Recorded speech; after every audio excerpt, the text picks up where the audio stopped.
Good morning, afternoon or evening, ladies and gentlemen, Allincrypto here, and welcome back, guys, for another jam-packed daily market update. As always, we've got a lot to get into.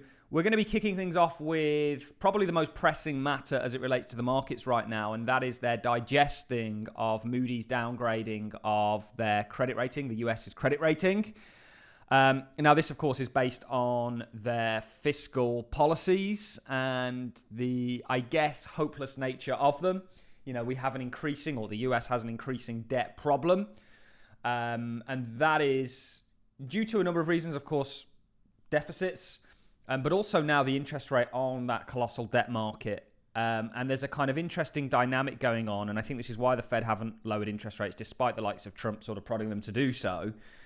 There's an interesting dynamic going on, whereas the very thing that the fiat systems and kind of finance is centered off of, which is debt, we live in an IOU system, is falling out of favor and coming into question in regards to its viability. I would push back on this and say I'm not in the debt collapse camp anymore. I think they're going to rejuvenate the financial systems through crypto, and it's going to unlock trillions of dollars in doing so. But we'll talk about this because the markets, of course, are selling off today. And I think this is pretty much solely the reason. I will highlight that crypto or Bitcoin really has just ran into all-time high and has pulled back there. It was a great place for it to pull back. I do think it eventually pierces on through. But I think the broader markets are likely going to open negative today. And I think that has everything to do with Moody's downgrading of US credit rating.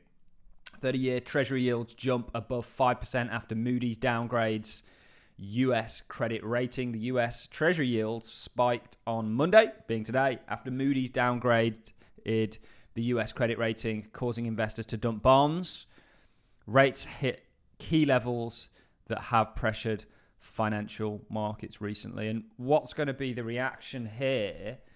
You can't have debt, and we're looking at TLT here being the 20-year plus Treasury yields, continue to fall because they're often used as reserves in banks, and you see them have these really large drawdowns on the back end of that. I mean, everybody's stuffed with debt.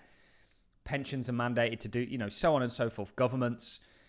And if that debt, where the majority of people's money is, certainly financial institutions, continues to devalue, but the price that you pay for that debt continues to go up, there's this kind of hopeless situation, and the bond market really needs to get a bid right now, which it's not doing. Certainly the likes of Moody's is fueling that, and this sort of calls into question the validity of the sort of financial system that we have. And I would actually say this is pretty damn bullish for certainly Bitcoin being an alternative to that, as far as the store of value is concerned. But more broadly, the cryptocurrency space, because what we're seeing is the tokenization of treasuries to introduce a buyer into the market, and we're also seeing them use them to back stable coins, which they've kind of already been used for once to issue money. They're now doing it in a different sort of crypto form. And that in turn is going to increase dollar dominance and should help to put a bid or introduce a buyer to the debt markets, which really needs to happen now more so than ever. So for me, stable coins and everything going on in the debt markets, the answers to it, I think, are going to lie with the cryptocurrency space and the adoption of public ledgers to distribute to the world treasuries, or democratize to the world treasuries through using them to back up stablecoins, and eventually actually use treasuries directly for payments. This is a major opportunity, and what Moody's has done here is extremely relevant because the question is, how long can this go on for? How long can debt continue to devalue whilst the yield that you have to pay on it continues to climb? And remember, the US government is already in a $1.1 trillion yearly interest rate payment situation. How long can that escalate for? And this isn't just a US phenomenon, it's more broadly across the world. And I think this is why, despite the likes of Trump here saying on the 17th, a couple of days ago over the weekend, the consensus of almost everybody is the Fed should cut rates sooner rather than later. Too late, pal, a man legendary for being too late, will probably blow it again. This is why I think the Fed are keeping their interest rates where they are, or being hesitant to lower them, because they don't want to reduce the bond market too much whilst they're not supporting it. And I think that's a logical step moving forwards. The question is, with the deficit that you have and it continuing to grow, how do you get out of it? And I think their plan is to grow out of it. And what I want to do now is dive over to Scott Bessent before we dive into some more crypto-specific stuff, actually talking about this. So let's go ahead and play this clip. There are several components there. So if we unpack it, there is the growth, the potential growth of the debt. But what's more important is that we grow the economy faster. So what we've seen under the past 4 years, and what we inherited, I inherited 6.7% deficit to GDP, which was the highest deficit when we were not at war, not in a recession. So we've been trying to bring down the spending, and we are going to grow the revenue side. So we are going to grow the GDP faster than the debt grows, and that will stabilize the debt to GDP, which even Secretary Yellen and I agree is the most important number. It's very much a tightrope that's being walked.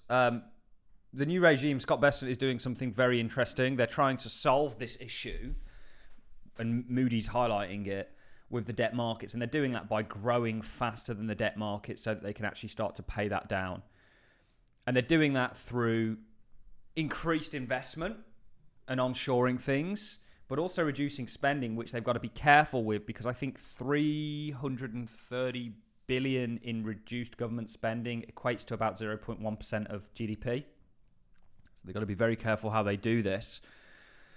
And I think really as it relates to the market, certainly the cryptocurrency markets, they're kind of lost with all of this. I think what I do know technically is that this is likely going to be a complete recovery for the stock market, and you're going to continue on to higher ground, which crypto should benefit from. You know, you've already retraced for the S&P, and I am looking at a number of stocks. I'm looking at some silver miners that I'm discussing in my Patreon. Some quantum computing stocks look very interesting, and I do have an electric vehicle play because I think there's opportunities everywhere. I'm predominantly in crypto, but we do own stocks. We've been very vocal about Coinbase and some of the miners, and you'll unlock that when you become Patreon. But I think this is going to entirely recover despite all this uncertainty. We're yet to see complete clarity on the tariffs. We're also yet to see the kind of fiscal story and how that plays. And this has introduced uncertainty to the markets. And I think today, really, crypto is just looking for a reason to sell off. It ran into resistance. Do we do something like this that I looked at? We put an inverse head and shoulders, and that takes you to 136,000. I think that's your next step. I think we just need to get over this kind of pullback that we've been having. This falling wedge played out brilliantly for Bitcoin, and it's entirely retraced the pullback. Basically, it's just ran into all-time high resistance. You'll likely set up continuation here, some sort of a right shoulder potentially, and then push through. I wouldn't worry too much about the Moody's rating. It, to me, just highlights the need for the US, literally government and all institutions within the US, to adopt crypto, to help out with the debt situation and to modernize the situation and unlock growth through it. We talk about Nostro Vostro accounts that you'll no longer need to have pre-funded when you use something like XRP's on-demand liquidity. You're talking $27 trillion worth of value. You're talking about turning tens of trillions in debt into money again and increasing monetary supply through the issuance of stable coins. I think the US needs to adopt crypto.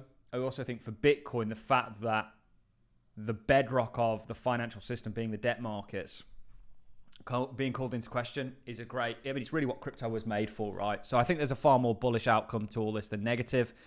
I think Bitcoin as well just ran into some resistance. Altcoins will just get hit harder until it sort of turns around and we see that continuation. As always, we like to do this every single Monday, look at CoinShares weekly flow report. And what we see here is US saw 785 million in weekly inflows. Sentiment continues to recover in Ethereum. Digital asset net or digital asset ETP, exchange traded products net new assets. And this is interesting.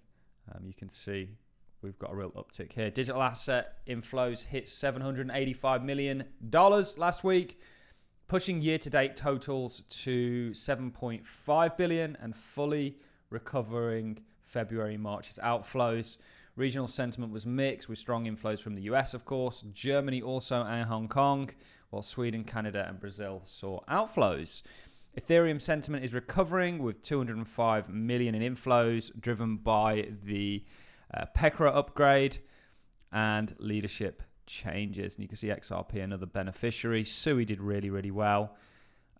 Let's dive into this. Bitcoin attracted 557 million in inflows, a decrease from the prior week, likely due to continued hawkish signals from the US Federal Reserve. And again, I think the reason they're being hawkish is because they've got this equation with the bond market. They don't want to reduce rates and lower it too soon.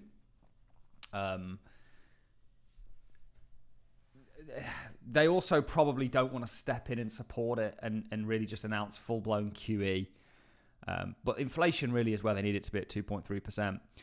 Short Bitcoin products saw a fourth consecutive week of inflows, interesting, totaling 5.8 million, reflecting investors' positioning amid recent price gains. Ethereum was the standout performer with 205 million in inflows last week and 575 million year to date, indicating renewed investor optimism following the successful Pektra upgrade and the appointment of a new co-executive director, Tom Zams. Conversely, Solana saw the only ETP to record outflows amounting to $0.8 million. So we're still seeing continued inflows. This is going to continue. No, the crypto space also hasn't been able to become an asset class yet. And I think that's all ahead of us. That's a very bullish sort of catalyst to look out for. Generally, I think the market's just looking for an excuse to sell off. And I think the uncertainty introduced to the US due to fiscal concerns, and we're seeing that with Moody's downgrading. And there is an issue with the debt markets, but it just highlights again for me the need for the US to adopt crypto like we believe they're going to help solve the financial system. And also I think should benefit crypto generally as an asset class outside of sort of any one jurisdiction. I'm unbelievably bullish. Ladies and gentlemen, that's it from me. It is what it is. I don't think the Moody's rating really is that relevant. You might see a bit of a downside day or bit of downside this week due to it. But I do think that recovery it's already on, and we just need to wait for it to come to fruition. That's it from me, guys. I'm going to love and leave each and every one of you. It's always a pleasure, as always, and I'll see you in the next one. Thanks for watching, guys. See you soon.